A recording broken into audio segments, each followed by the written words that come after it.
Hey guys, welcome back to this channel. In this video, I'll be showing you guys the new items that you can research in the research store in Heartopia. So basically, there are new items, but you need to unlock the level 2 of the research center. So as you can see, there are a few new items here. Oh, you do need to unlock level 3 as well for some of it too. So you can get the spring column in different colors.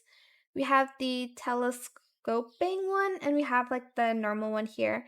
Then we have some small pitfall traps. We have it in two versions. And then we have the large pitfall trap.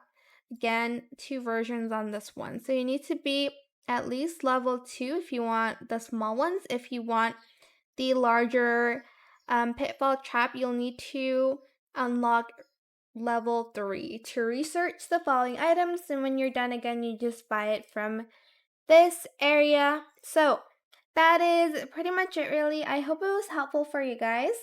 Don't forget to like, comment, share, and also subscribe to this channel if you haven't done that already. If you have any more questions about this video, just leave it in the comment section down below. I'll try my best to answer them all for you guys. And if you found this video helpful, please click the thanks button as well. That is it. Thank you so much for watching. Bye!